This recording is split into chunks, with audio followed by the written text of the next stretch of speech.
And go for it. Oh, it was a shocking. Beat it to it. I broke the top today. Too excited. Oh, yeah. All right, welcome back to the BT Peak Podcast, episode 3, where we go beyond the program, talking everything bodybuilding, coaching, and lifestyle.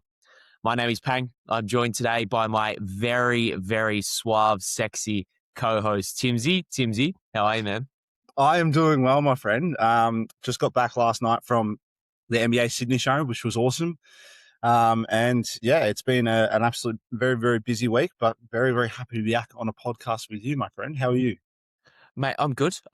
Had a little bit of like on the verge sickness this week, but that is also just what you get when you're 7 weeks out. So doing well. Had a decent drop overnight as well. So things are on track. We're doing well. Hell yeah, brother. That's what we want. All right. So tell me about NBA Sydney show, mate. Give me a quick little catch up before we get into this episode. Really good.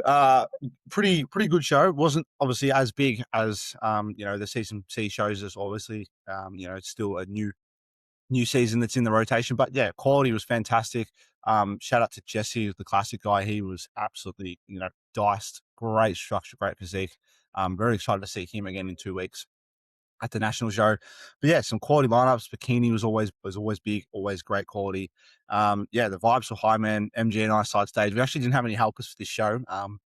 But yeah, it was such a good experience. Just him and I going back and forth, working everything out was really well run show and quite enjoyable. Very, very good. The dynamic duo. You don't need anyone else. No, that's it. You literally don't. It's all you need, mate. So very, very good. And then back here today, did some client check-ins this morning, did some meal prep, and am going to be filming my last assessments for my Cert 4 later this afternoon, which I am super excited about. So yeah, finally knocking that one off and then just waiting for assessments to be marked. And yeah, how's the timeline for that? Is everything else getting marked or is it a bit painful? Yeah. I actually had to pay for them to mark one of my assessments quicker, which is just, it's a rort to the system. No, what? Sorry. I had to. I needed one of the assessments to be marked so I could then progress and do another part of the assessment, and then which is what I'm doing today. Because if they don't mark it, you technically can't do the next assessment. But I'm like, I know that information I've submitted is right. I'm more than happy to continue, but we've got to do it by the book. So I paid them extra to get them to mark that one, which is awesome. So yeah, fantastic. Do you want to say how much extra you paid? I think I'll leave that one off. It wasn't crazy. Tell me after, but that's ridiculous. It wasn't crazy, but I think it's a bit of a rort. I do understand they're busy and all, but it's just kind of like, I'm not waiting on anyone else except them to mark, essentially. Yes. So, I remember, not to put the mockers on you at all, but I remember submitting all my videos in a very, in about a week span. And I was like, yep, I'm done. And then one of them got knocked back. And I was like, you're fucking kidding. Literally, like nothing's been knocked back so far. And like, funny enough, one of my assessors actually wrote a comment and he's like, the only thing I can take away from this is just a few spelling mistakes, but literally everything else is perfect. I'm like, man, I'm sorry, I'm dyslexic. I can't help it. All right, leave me alone. We're PTs. We don't need to know how to spell, and we don't need to know how to count. Exactly. Let me just say to any PT client, if your trainer says 2 more reps, they've most likely forgotten where you're up to, and they're just saying, yeah, that'll do. I did that. Secret. It is what it is. I mean, at this point in time, I don't really care. I just want it done. I want that, I want to start working in the industry as quick as possible. So yeah, that's basically my afternoon sorted. And then by the end of tonight, I will have officially submitted all my Cert 4 work and just be waiting on approval. So it's just a waiting game. It is just a waiting game. But yeah, let's get into this week's topic, man. Stuff, man. Yes. So one topic that we have been sort of dancing around and been chatting through a little bit is relationships in bodybuilding. So we spoke about, our own journeys in the first episode. Second episode, we spoke about getting into the coaching industry, and a common theme was having a good support crew around you. And I thought it would be a great opportunity to talk about, how to manage a relationship in bodybuilding, talking not only romantic relationships, but, family, friend relationships. So, Timsy, you've obviously spoken last time on the importance of a support crew in bodybuilding and in striving to go for, something out of your comfort zone. Yep.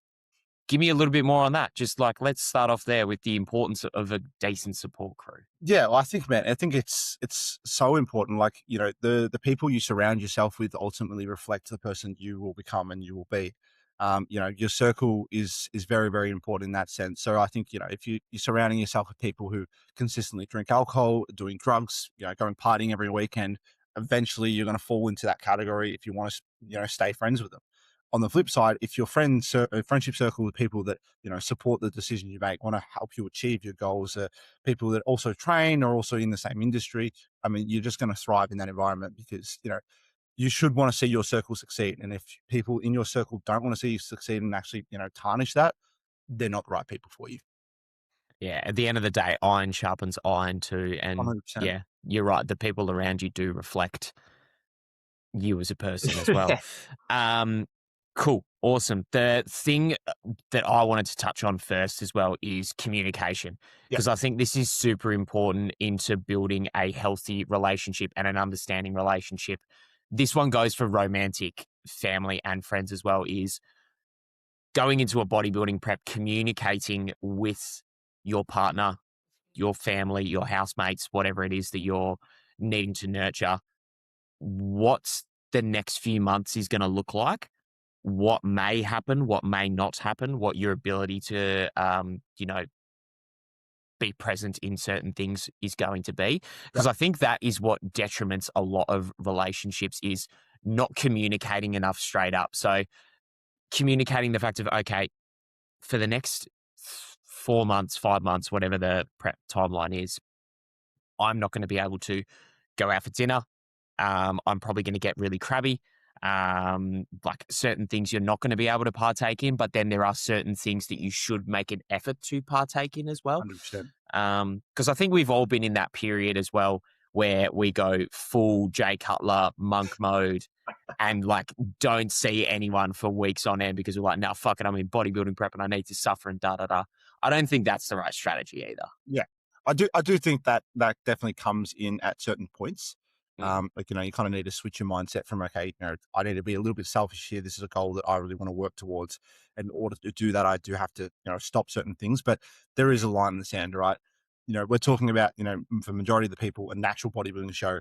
It's not that deep, and like unless you're fighting for that top pro card on, like, that Olympia stage, I think there is definitely some sort of, sacrifice and some sort of balance that you can achieve. Like, granted, when I am in prep, I am a very, selfish to my goals, and I make sure that I'm hitting everything to the best of my ability. But, you can still go out for meals with friends, in terms of you bring your own meal preps containers and go out with them. Like, there is nothing stopping you. And if the people that you're with have a problem with you bringing that prepped food, then they're not the people you want to be hanging out with. So I definitely think there is definitely a clear line in the sand of where what you should sacrifice on, what you shouldn't.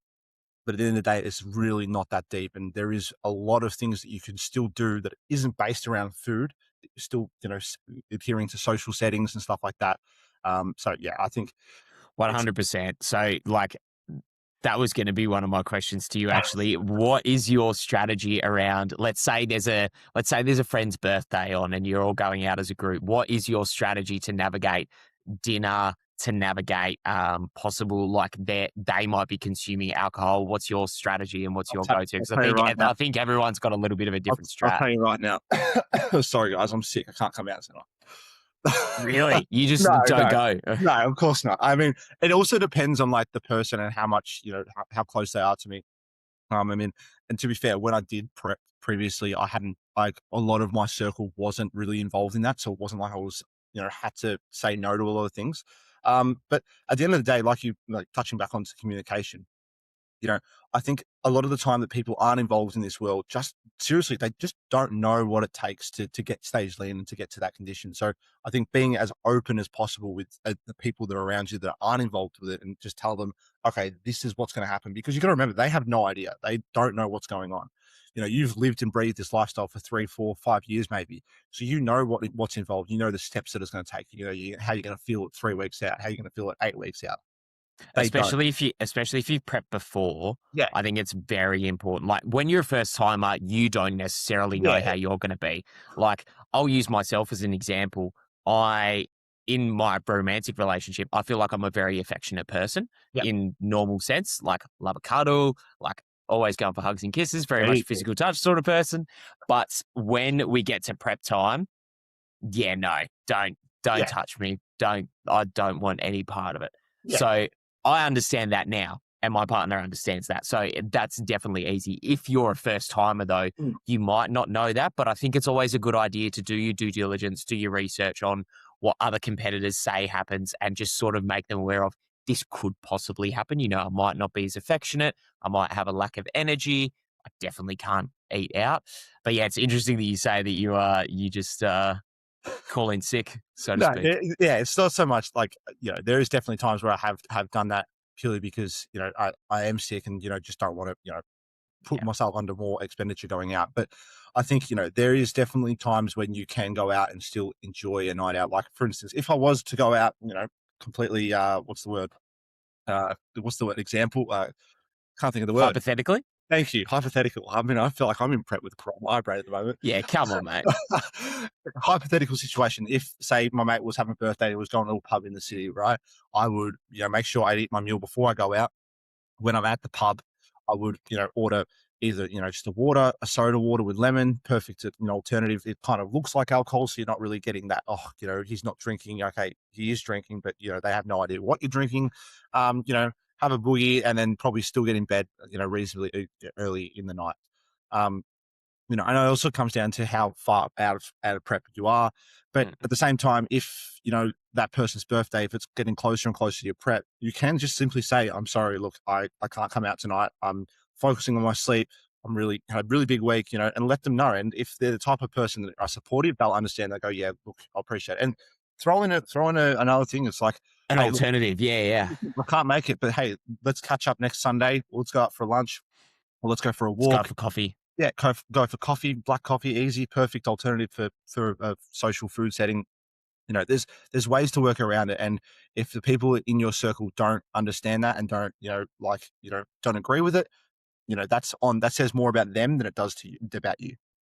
Yeah, I think offering an alternative is actually a really good thing because as much as this conversation is about, um, how to manage your friendships and who you should surround yourself with, there also needs to be some effort from you as the athlete. 100%. So just You're the one because you doing can't prep, make, it's your decision. yeah, exactly. Yeah, Like you are putting yourself through this. So just because you can't go on the pub crawl doesn't mean that you can't say, oh, listen, like let's catch up for coffee or maybe let's go play mini golf, let's go bowling, like yeah, offer an or- alternative. yeah, Make 100%. and make at least make an effort to try and reorganize. Otherwise you are going to get to the end of the prep and you might take a massive win. You might win a pro card. Who are you going to celebrate it with though? Because you need to nurture those relationships and make sure that it's a positive experience for everybody. Right. Otherwise, it's going to be a negative experience for you because you just lost a bunch of mates. It's going to be a negative experience for your mates because they thought, nah, he was an asshole. He didn't come to anything. Yeah, What's going to happen next prep? yeah. So I think there's always that thing of you've got to offer an alternative and offer, yeah, just other things to be able to do. It's a balance thing, yeah. Like, it's like I said, touched on before. You're putting yourself through this prep. No one else in the world is decided to do this, so they shouldn't have to suffer because of you. Like, we'll touch on this later down the track in terms of like, how you approach people during prep, but it's your decision. So just because you're having a shit day doesn't mean other people should be having a shit day. Just because you're in prep shouldn't mean that other people should lose you as a friend because you're not willing to go do stuff with them. It's about that sacrifice and it's about that balance. That's as simple as it is. As simple as it is. 100%. Now, Timsy, one question that I did want to ask because I felt a lot of trepidation telling my parents That's a big about word. yeah, I know. Mate, I've got a few up my sleeve. I've I got a like few that. big words up my sleeve. Sorry, continue. Sorry, I that felt caught me off guard. I do have a brain there somehow. Yeah. I felt a lot of trepidation telling my parents that I was going to go into a bodybuilding show. One, for the stigma. Two, for the inevitable question about health and longevity of Yeah. the sport and was it safe to do and blah, blah, blah. How did you feel telling your parents and your family about you undertaking a bodybuilding prep and even beyond that, making it something that wasn't just a once off, something that you were going to do consistently? Yeah. Well, I mean, I actually still remember, like, I was, this is before I even, obviously stepped on stage the first time, but I was obviously training a lot more. I was, tracking my food, eating a lot more. And I was obviously getting a bit bigger, like nothing crazy. But I remember coming home and my dad was sitting on the couch with mum. He's like, just come sit down here for a second. And he goes to me, he goes, all right, I want you to be honest with me. Are you taking steroids? And I looked at him and I was just like pissing myself, like absolutely, like it was the funniest thing. It's like, oh my God, am I that big? But like realistically, he had no idea what was going on because he just didn't know the well. Um, Yeah. so yeah, it was definitely a shock to them when I started doing it. And I think my first prep was probably the hardest one for them, just purely because they didn't know what to expect and they could see Did you that. live with your parents at that Yeah, time too? yeah, first Yeah. prep I did, yeah. Um, Second one? and the second one, nah, wait, now I'm trying to think. No, wait, no, the second one was at my house. Oh my God. Yeah. Yeah. I'm losing Cool. the plot. Yeah. So yeah, first one was definitely harder for them to kind of understand and like, you know, I think especially because I was making sacrifices in terms of, being 100% dialed in that, I wouldn't do everything that I would normally do with them. Like for instance, in my family, a Sunday night roast is like a big part, especially when I was living at home. It was the time that my old man would spend all day cooking his roast, would sit down as a family, enjoy the meal, and I wasn't eating it. And like from a obviously I had my own food. I still like I said, still enjoyed sitting down with my family, still ate my meal when they ate the meal, still had the conversation. But I think it was like from my dad's point of view, he showed his love through his cooking. And from my mum's point of view, she wanted to make sure that I was eating enough. Like she'd see me finish my meal and go, "Oh, come on, you need to eat more. That's not enough for you." And like she, from her Oh, mother's, yeah, she cared. She so was making. sweet.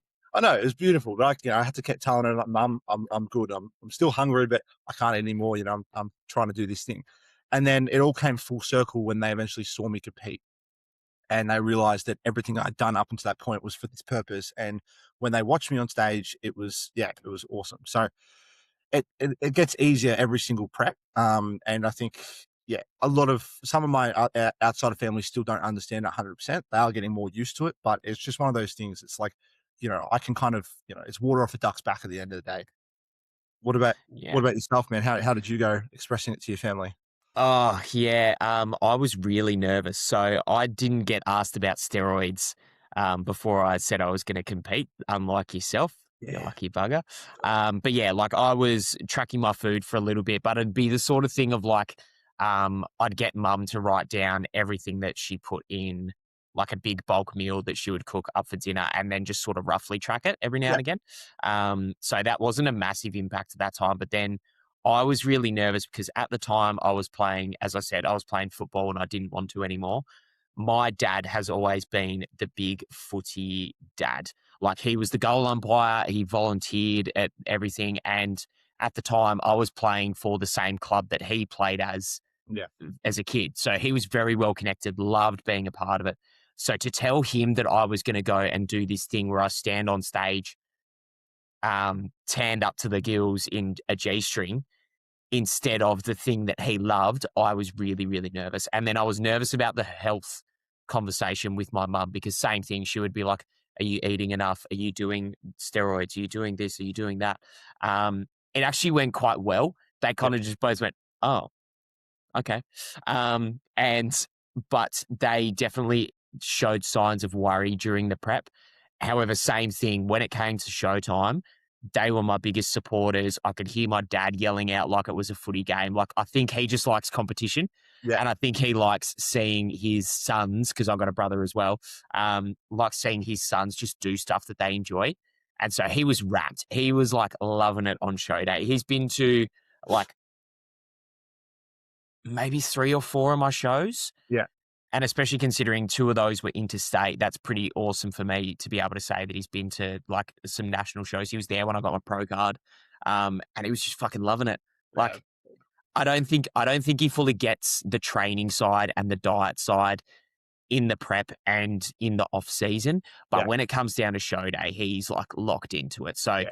it definitely was a more positive experience, but I'm glad I sat down and I had the conversation with them of what things were going to be like. because I did both of my first preps at home with my parents. So they were my housemates and they were the people that I had to communicate with. Yeah. So we had a couple of like ground rules slash guidelines around dinner times, around like my capacity to be around. So obviously I was cooking all my own food. As you get through prep, obviously you get a little bit grumpy. So there was kind of it was an unwritten rule of, if I need the kitchen or if I'm in the kitchen, just everyone clear out for a bit. Like don't hang around the kitchen, because that's one of my pet hates, is when people are just sort of in the way. Yeah. So there was a lot of communication there of, okay, I need to meal prep this afternoon.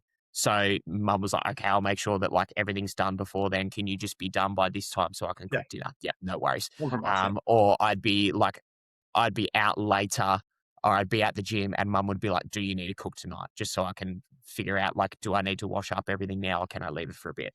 Yeah. And so just having that constant communication of, I would like the kitchen appliances at this time. She would like the kitchen appliances at this time. Let's meet in the middle. 100%. And that sort of expectation. By that time, anyway, we were kind of on opposite schedules of eating. So we were a big family dinner sort of family. So everyone sat at the table at the same time. Everyone left the table at the same time. My brother doesn't live there anymore. He lives interstate. So it got to the point where we weren't doing that as often anyway, so that wasn't as Yeah. big of an adjustment. But yeah, I think it always comes back to communication and just 100%. letting them know that if I'm in the kitchen trying to prep 4 different meals and you're just sitting there in the way, please move. Literally, bro. I Please. literally got goosebumps when you were talking about your old man, because my dad's the exact same, bro. Like, he might not fully understand the training side, the nutrition side, but damn well, like when it comes to show day, he is the number one supporter. Like he's a loud guy, no matter what, but he has like this whistle that is deafening. And like I still remember being on stage and just hearing it. I'm like, like, that's my old man cheering for me, and it's like Yeah. it's one of the best feelings in the world, man. Because it's like, you've grown up with this person, your father figure, your entire life, and to see them support you with 100% of their energy, and it's one of the best feelings in the world. So like, I'm similar to you. Like, my old man came to I think every one of my shows. Same with my mum. Like we said in the last podcast, he actually surprised me in Tassie, which is awesome. But yeah, I think they don't necessarily, like, people don't necessarily have to understand why you do it. They just have to be there to support you for your decisions. Like, it's as simple as that.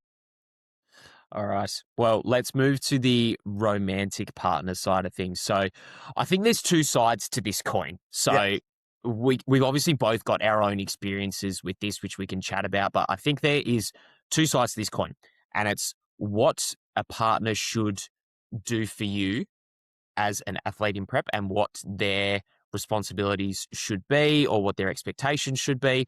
But it's also how you can be a good partner and how you can still be present in the relationship while you're in prep and while maybe like priorities change slightly or your personality and your mood is a little bit up and down. So, Timsy, do you want to talk about your experience being in a I relationship I in I prep, mate? will, absolutely. So for both of my preps, I had two different partners. Yeah, I know, Look at you crazy. go. Look at you go. Some would say that prep kills it, but I'm kidding. I'm kidding. Not the reason. Not the reason. But yeah, in my first prep, the situation was I was actually living with my partner at the time. She was living in my family home with us, and she wasn't like fully on board with prep. Like, she just didn't understand the whole, okay, mealtime at this time. You bit sick there, mate. Yeah, sorry for anyone who's viewing this. This is a Vicks. This is a Vicks inhaler. This is not some weird I was drug thinking, thing what are that you, I'm what are you doing. doing there? So, anyway, How else do you get through prep, mate? I need some dopamine somehow. yeah, so like, she wasn't completely on board with the prep. She didn't fully understand it, and that was probably the onus was on me there in terms of not explaining it like as best as I could, just because it was my first prep at the time too. So I wasn't really fully aware of what was going to happen. The first Um, time's hard. The first Yeah, time is hard to 100% it is. communicate. And I think, like, just to kind of go off topic here, I think as well, if it is your first time prepping, I think your coach has a responsibility to kind of tell you how these things go, how you're going to feel, the relationships, how they could potentially, they need more communication. I think a good coach, should have already done a prep first of all, so they know they've lived the experience, but should be able to tell you what to expect and how to manage it as best as possible. 100%. I posted a reel Mm, slightly to do with that today about bodybuilding being like more of a mental, psychological challenge than it is a physical challenge yeah, for a lot 100%. of people. And I think that does need to be communicated because everyone thinks, bodybuilding's hard because of the nutrition and the training. I'm like, mate, that's fucking like 10% of the battle. Minuscule, man, minuscule. Very minuscule. Yeah. So obviously going off topic. So yeah, it was onus more on me that I didn't fully explain it. And then on the flip side, my last prep with my ex, she was 100% on board, super supportive, understood what I needed, understood that I couldn't make certain events that she had throughout the week just purely because I needed to prioritize sleep. So yeah, it all depends on, the type of person you are and back to the communication. But I do think that a partner in prep, as you said, their responsibilities, I think it is to kind of, you know, and I don't want to say give you leeway, but kind of understand that what your body's going through and that you're not going to always be 100% emotionally regulated. You're not going to have 100% energy. But I think it goes back to the thing of if you're in a supportive relationship, if you can only give 10% today, your partner should be able to give that 90%. Whereas if you come home, you're able to give that, that 60%, they can match that and give the 40% to get you back up. So I think it all comes back down to the communication and the relationship that you're in. But yeah, like I said, I've had both flip sides of the coins in terms of someone that was supportive and wasn't. And yeah, it does make all the difference in terms of having someone in your corner that's understands. You know, it's the same from like the hormone point of view in terms of you're losing your libido in prep. You need to have that conversation with your partner and go, look, it's nothing to do with you. I'm not less attracted to you or anything like that. It is simply just my hormones. Well, You can't say that, but no, it's more so like your hormones in your body. It's not the same as it used to be. You're not as regulated as you were before you started prep, before you had fat mass on you. So it's like we always say, it's coming back down to that communication aspect of it. 100%. When you say that your first partner or your first prep wasn't as supportive, was it like verbally communicated on the regular that like, did you cop a little bit or was it just Yeah, sort of that feeling of resentment? it was kind of copying it as well as like, it'd just be like, oh, sorry, I have to eat this meal. Like, let's go do this thing, but I have to do this before I go. Like, I have to eat this meal before we go because I know we're going to be out of the home for 3 hours. And I won't have another meal. So let me And eat that this was a meal. nuisance. And that was a nuisance. Like, oh, why can't we just leave now? Like, it was simple things, simple jabs like that, which, it was obviously hard. But again, probably came down to me not being 100%, knowing of what was going to happen and communicating that with her is like, okay, look, I'm happy to still do those things, but if you want to go do something, let me know half an hour before so I can arrange myself before we go. Yeah. Don't fuck with the meal schedule, man. Don't Do not fuck with fuck with the meals. meal schedule. Don't fuck with meals. Don't fuck with my sleep. It's What so fair. What about yourself, big man? How would you say it? Well, I'm lucky in the fact that me and my partner Danny, we knew each other from school, Yeah. but we reconnected through the gym, and she had actually done a show before me. So I went and watched her first show, and that was kind of the nail in the coffin of me deciding, yes, I am gonna go and do one myself. Was seeing her go through that. We weren't dating at this point, but we were, you know, sort of seeing each other. Yeah, yeah, mate. Yeah, That's a whole nother episode. Don't get started. Don't get started. But so yeah, we started dating while we were both bodybuilding. So that is a blessing because, those conversations are going two ways. It's not just me having to communicate that I don't have the ability to do this. It's kind of understood because we don't have the ability to. yeah, So in 2023, we prepped together. In 2024, we prepped together, but we both lived in separate spots, which I think was a good thing because there were definitely times where, we'd go and stay the night or we'd hang out for a couple of days and things would get very frictioned. yeah. You both just get grumpy, you're both tired, you both haven't got much energy. One person will say something that you think is a joke and then it's not. And then the other person says something that you think is a joke and then it's not, and but da da da da da. But yeah, we definitely had those conversations of this is what I can give at this time, this is what I can give at this time. I think we've gotten better at that over our relationship as well. This year, we had decided that because we both live together now, we were going to prep separately. So she was going to do season A, and then I was going to do season B and C. The idea being that, if one person has capacity to do a little bit more, the other one can uphold that, one from, housework, but also a financial position and just Yeah. having a little bit more brain power so you can sort of split that. Hasn't ended up working out that way. For context to anyone, Danny is doing another show in November, so she's just prepping through the whole year. So It's like, fuck you, Pang. I've had my time. Guess what? We're having it again. the plan did not go to plan. However, we're definitely managing it, and we had again another conversation at that point of, okay, she wanted to do another show. This was the reason why. It's a little bit further out than what my shows are, so we're not on at the exact same time. Yeah. And me being a hopefully supportive boyfriend, just said, of course, you do your thing. It's not going to affect me that much, and it hasn't yet. Yeah. So, but we did have to have that conversation of, I know we said this was the plan, but this is what I want to do. Absolutely. Yeah. Yeah. And I think we've just gotten better over time of being able to manage, she literally said, she's like, I know that you're not going to want to touch me from 12 weeks out because that's just how it goes.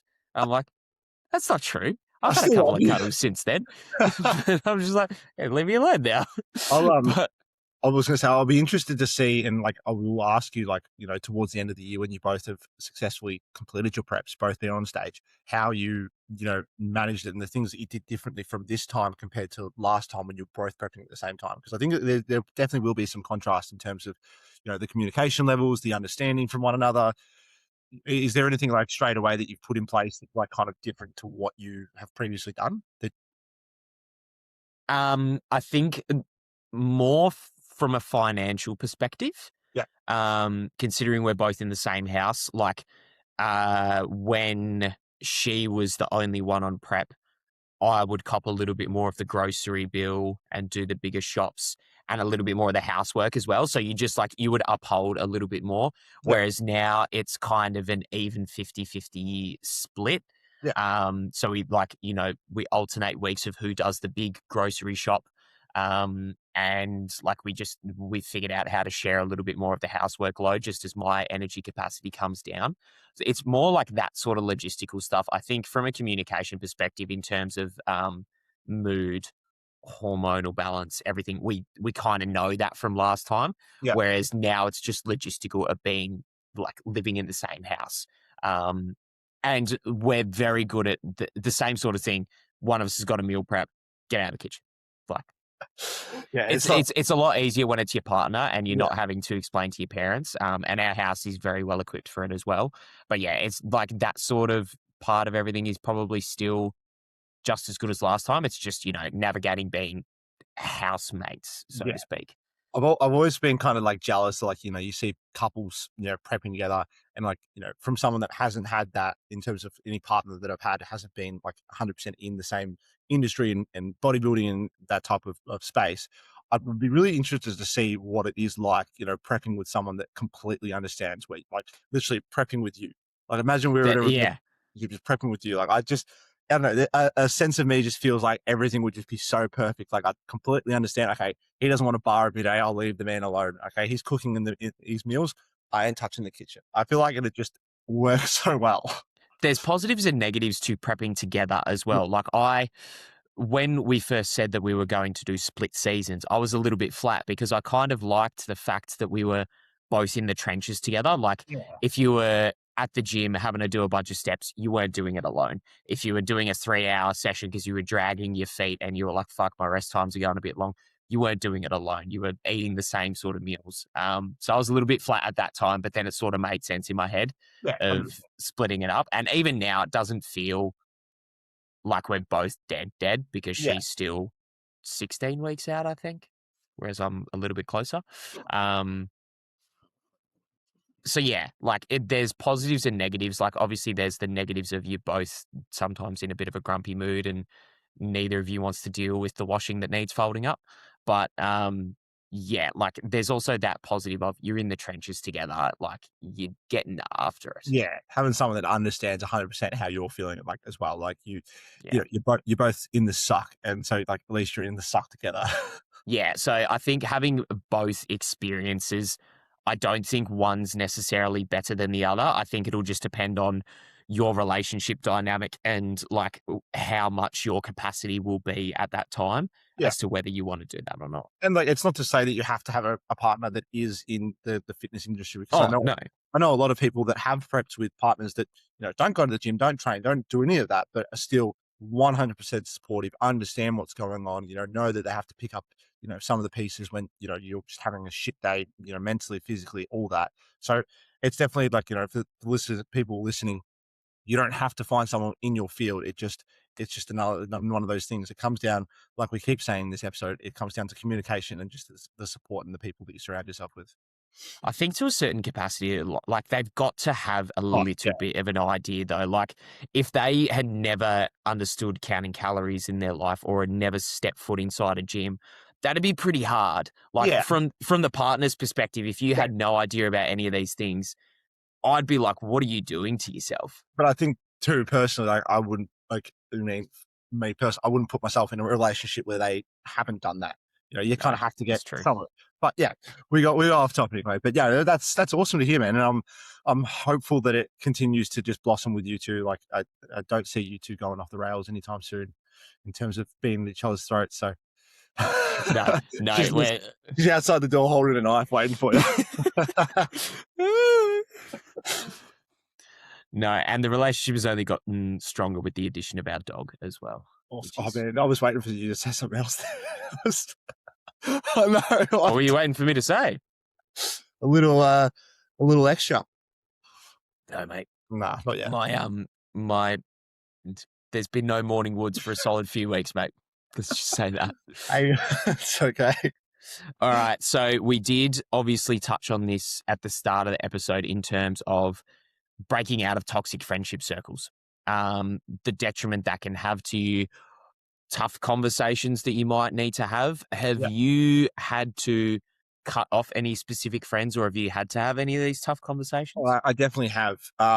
It kind of all happened in like year 12, where I like kind of came to the realization like a lot of these people that I'm friends with aren't really friends, with me. We're just in the same environment every single day. We kind of becoming friends because of that. Um, and then after school finished, the friendship circle I was in wasn't a healthy one. Nothing to the boys I was with. They were fantastic blokes. Loved hanging out with them. They just had different ideas of where their life was going, what they wanted to do. They were drinking on the weekends and all that stuff. And I did have my fair share of fun doing that, but it came to a point where I was like, okay, this is not where I see my life. This is not what I want to continue doing. And I kind of like took a step back, didn't like obviously straight away cut them off, but took a step back. And then you always got the, you never come out with us anymore and all this stuff. And I'm like, look, it just doesn't align with me. I think it's best if, we just end things like, I'm happy to see you guys around, but it's not something I want to be a part of anymore. And kind of, yeah, eventually it wasn't like a hard cut off in the sense. It was just a more like taking a step back and, a few more steps back here and there over a period of time. And it kind of just became, okay, Tim's is no longer with us anymore. Like he doesn't want to come out anymore. It is what it is. And yeah, sorry, go on. No, you finish your thought. I was going to say, and like, yeah, from there, I haven't, spoken to them in however long, like 5 years or 4 years or whatever. And, it is hard because at some point, I do miss the times we had. Like they were fantastic blokes, loved hanging out with them. But I know that staying in that environment, staying in that friendship circle was at a detriment to me and wasn't who I truly wanted to be and be around. So at the end of the day, it was it for the better. And how did you feel after having that conversation or taking that step back, as you said? Was there a feeling of relief? Was it a feeling of loneliness? Like, yeah, It was definitely hard because at the time, like they were my main friendship group in terms of like I didn't have a lot of friends. So like taking that step back was like, okay, now I have nothing to do on the weekends anymore.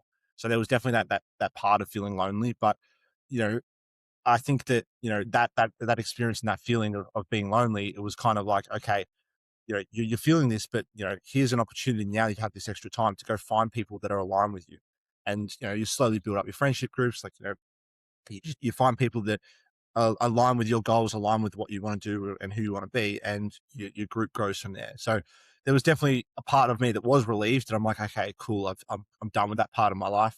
You know, I don't have to worry about that anymore. But then obviously the part of being lonely, you know, kind of sucks. So it's it's a double edged sword in the sense. But I mean, looking back now, it was the decision I needed to make, and it was the best decision I could have made in that time. So I'm very very grateful that I did. Good, How good. about you? How about Yeah. yourself, mate? Or did you cut anyone off? No, no. However, there are definitely groups of friends or particular friends that I don't see as much anymore. Yeah, So I had the same group of friends all the way through from year 7 all the way through year 12 and then continue to play football with them. And I still see a lot of them and I still have a lot of time for all of them. yeah, However, we don't hang out as much as we used to. And it's kind of just no one said anything about it, but it's kind of just, oh, well, Pang doesn't play footy anymore. Pang doesn't drink as much anymore. That's what they like to do in their spare time, and I 100% respect that. But there's definitely just that thing of, you know, they hang out every weekend or they hang out every fortnight, but I'm not there. And yeah. I think that's just something that I've accepted. Like every single birthday that happens, I still get invited. Every single big event, like some of them are now engaged and they're getting Wow. married, and I'm going to be at all of those events. It's just that thing of we don't see each other as often as we used to, Yeah, but whenever we do see each other, it's just like, I miss you, man. I miss you, man. And we reminisce on the good times and we are still really close mates. It's just that thing if you don't see them as often. yeah, Thankfully, a lot of my other, like there's another circle of friends that I do have that are, I don't want to say they're more supportive, but they understand a little bit more. But the yeah. one thing that I wanted to touch on there, I don't know if you listen to the Chris Williamson podcast, Modern Wisdom podcast. I do, but I haven't listened to all the episodes. No. Oh, so like the one overarching theme that he will talk about, by the way, we're going to get cancelled because I just said Chris Williamson and he's part of the manosphere and whatnot.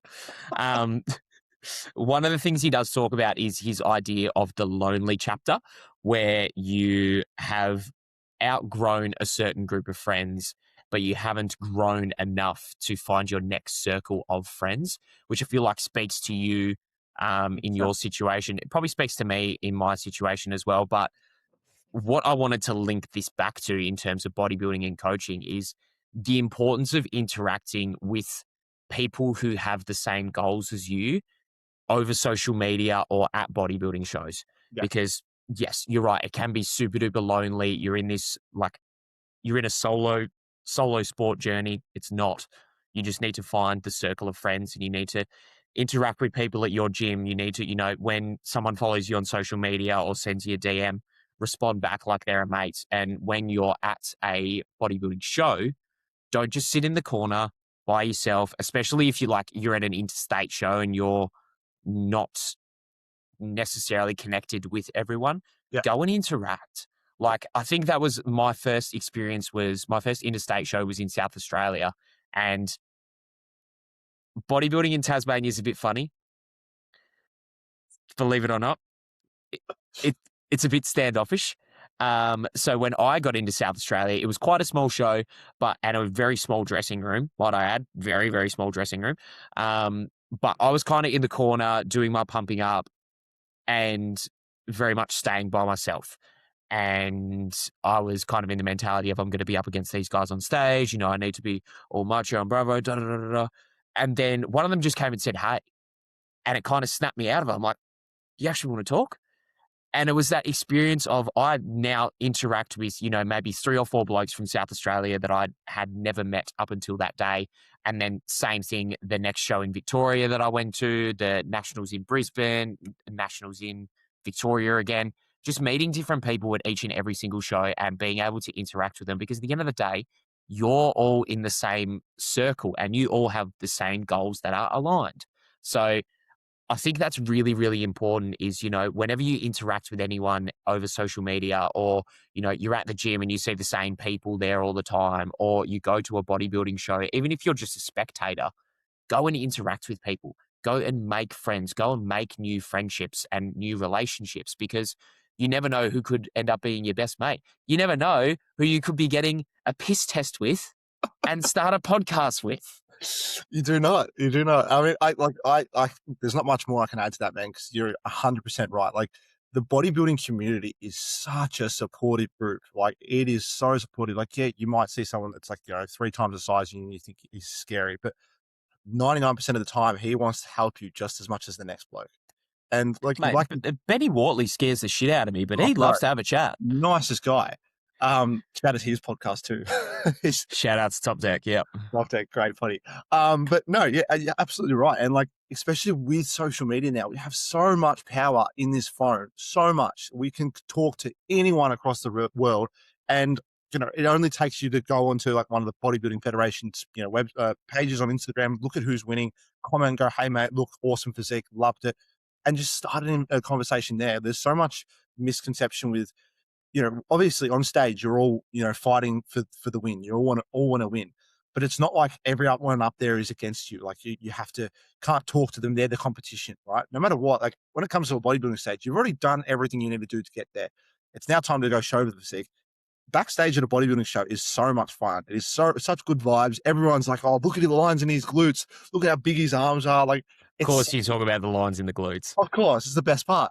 But it's such a supportive group. And like you said, even being a spectator, like, sit with someone that's cheering, like someone else that is cheering for someone, and go, oh, who are you here to support? And they tell you, and they go, oh man, what a great physique. And then after the show, when they've finished, they're taking photos and banners, go up to them and say, hey mate, saw you on stage, absolutely loved your physique, would, love to get a session with you sometime.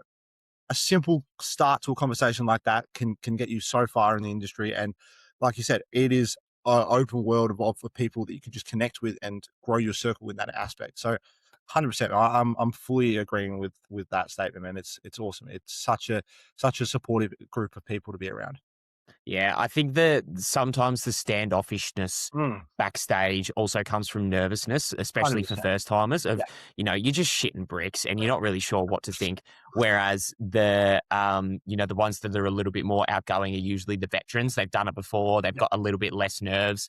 Like you say, Betty Wortley, Nathan Wallace, they're all happy to have a chat to you, but they've also done fucking 10 seasons. Yeah. So, like, I think there is a little bit of like first timer nervousness that comes into that, but being able to sort of go and congratulate someone, or even just like saying, g'day, where are you from? Like, especially at a national show where there's like people 100%. from all different walks of life. Literally. It's absolutely packed lineups. Like, go for it. It's such a supportive group of people, man. And all it takes is that conversation. Like, I say this, not just about the bodybuilding world, but a smile in life can get you so far. It can get you so far. Just a simple smile and a hello to someone, like they could be having the worst day of their life. You smile, you say, hello, how are you doing? And, the positive energy, it could change someone's whole perspective. So all it takes is a little start to a conversation. And next thing you know, you could be best friends with someone in a few years. That's a very positive note, mate. I think that's where we should end the podcast on that one. That one's very good. Before we do end, we do have the Rogue Get to Know You question, which I did have a little bit of a giggle when you were telling your story about your dad and his cooking and Sunday roast. Yes. Because my question is related to that. And yes, everyone, I do realize that all the Rogue Get to Know You questions are food related, but I'm on prep, so fuck you. I was going to say, they will all be food related. We still have to tell the honey story. I don't know what. Yes. We could do that one first, or we could save it. No, let's do that first. No, let's do that first. Okay. Do you want to tell it, or am I telling it? Well, I mean, you weren't exactly there. I mean, yeah, go ahead. You tell it, and I'll. No. You go. Please. Okay, so it's your favorite story. There are certain things that I like to say about Timsy. Some of them are positive, and some of them are negative. But the one thing that I do always sing his praises about is he's the most locked in person in bodybuilding. And there is nothing that he will not do as a bodybuilder. And why I say that is because, for those that don't know, Timsy diabolically hates honey. You wouldn't eat it, like, at all. Gag on it. Gags on honey. Did not tell his coach this at any point. And so Scotty, just not knowing this information, being a perfectly normal person, put honey on Timsy's meal plan. So Timsy went through 28 weeks of prep. 42. Close. 40, not close at all. 42 weeks of prep of eating honey because it was on his meal plan and he did not want to change it and did not tell Scotty this until his final show day. In my defense, I was still kind of new. I mean, I did know a lot about bodybuilding at the time, but I was still kind of new for it. And I'm like, you know what? It's my first time prepping with Scotty. I'm like, he's put it in my meal plan for a reason. It has to be in there for an actual, Scotty coaches a very analytical way. Like everything he does, everything he programs is very, very scheduled. It is for a reason. It has a purpose. Meticulous. Thank you. That's the word I was looking for. He's that type of person. So you and your words today, man, you're on a roll. So when he put it in my meal plan, I'm like, okay, he knows more than me. He is, this top level coach. He knows it all. It must be a reason. And I said this to so many people that if Scotty told me to eat sand, I would eat sand. So yeah, continue. Or do you want me to tell the next part? Well, yeah, you tell the next part, okay. Because I go up to that point. Yeah, so obviously I didn't tell him. Anyway, and so we're pumping up backstage of the show, and he makes me a rice cake, and he puts peanut butter on it, and then he puts peanut butter on it and loads it up with honey. I mean, this thing was sitting quite high with honey, and he sandwiches it and he gives it to me. I take one bite, thinking because he just said, "I'm going to make you a peanut butter and salt, rice cake sandwich." I'm like, sick. Gives it to me. I take one bite. And you should have seen the look on his face when I took the bite and just I nearly gagged. And he must be thinking what the hell is going on with this kid? He's just been starving for this entire prep. He's about to get a huge bolus of calories. This should be one of the best things. It should be the best. And here I am gagging. And he just looks at me and goes, "Are you all right?" And I had to basically spit the dummy and tell him bro, I don't like honey. I've eaten it for 42 weeks, but I just don't like it. And he goes, "Bro, you should have told me. Would have taken it out of your meal plan." And I'm like, "Are you kidding me?" There are so many other alternatives that you could have had to honey. I know it's not like it's very particular. You could have had maple syrup just as easily. I know that now, but bro, I still eat what's called strawberry YoPro because that was what he gave me in my meal plan. And that's the only flavor you'll eat, just strawberry. Yeah, I just don't eat vanilla. I've tried them, but I just don't do it. I just go back to what he's programmed. I mean, granted, now I eat honey in my morning shake every single day, but it's one of those things. He's exposed you to a new food. Yeah, you eat it for long enough, you kind of get used to the flavor, and it's not something that I will diabolically not eat anymore. So, it's a funny story, but so to anyone who thinks that they're really locked in, you're not that fucking locked in. Eat something you don't like for 42 weeks, come back and talk to me. Terrible. All right. Rogue get to know you question, Timsy, relating to the Sunday roast. Please. Meat and 3 veg. Ooh. What meat are you choosing and what 3 veggies are you choosing? Now, you can do this either as a nostalgia bit or what you would cook for someone else. Actually, let's do that. You're cooking for me. You're cooking me something to impress me. It's 1 meat, 3 veg. What are you doing? All right. Well, 100% I'm going to do a steak because I can cook a mean steak. Cut? Well, no, it depends. It depends on the person. If they want more fat, if they don't. I cook a fantastic rump, but it's also very, very dependent on the person. Veg. Ooh, see, this is going to go more. I don't know. I haven't really done a 3 veg with a steak before.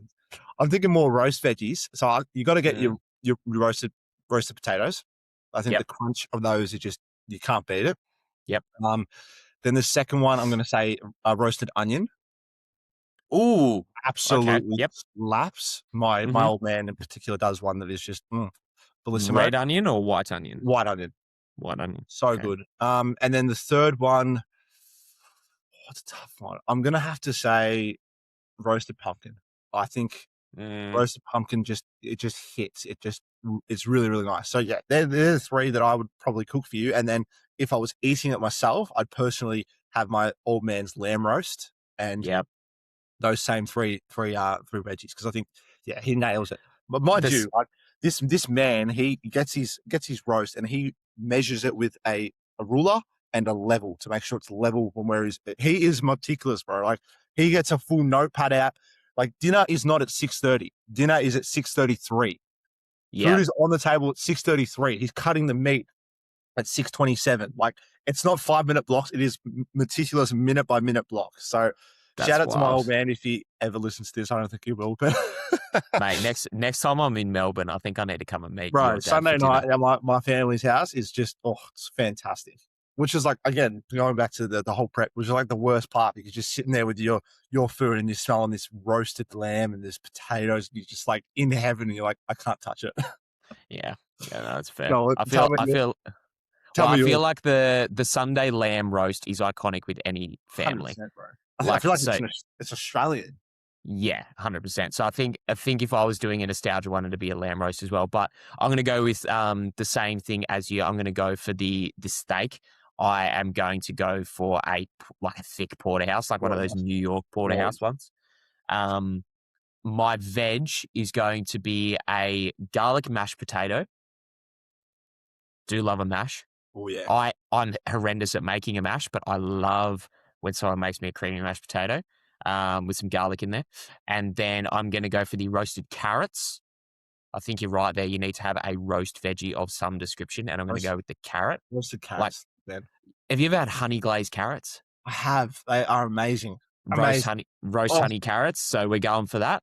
And then for my green veg, I am such a zucchini dude. Like Ooh, zucchini in an air fryer slaps. I haven't tried that. I might have to. Like zucchini, like if you get them like slightly crispy, zucchini chips, mate, unreal. Now Unreal. you're talking prep brain. Yeah, but no, that is the one veg that will stick around. Like I will run asparagus in prep sometimes and like broccolini, but they as soon as off season comes around, I'm like, nah, sick of it, can't do it. Zucchini will be year round. Nice. Very, very nice. So there you go. That is a wrap on episode 3 of the BTP podcast. One thing we did want to do, we haven't asked for this yet, but if you could please leave us a 5-star review on Spotify, a like on YouTube, and subscribe so that you guys can stay updated with when the episodes come out. We're fairly regular with episode uploads, so you should be able to know when they come, but make sure you do notify that or click to be notified that the episode has been uploaded. Hell yeah. Too easy. Timsy, Thanks for chatting, big till boy. next week, bro. Take care, man.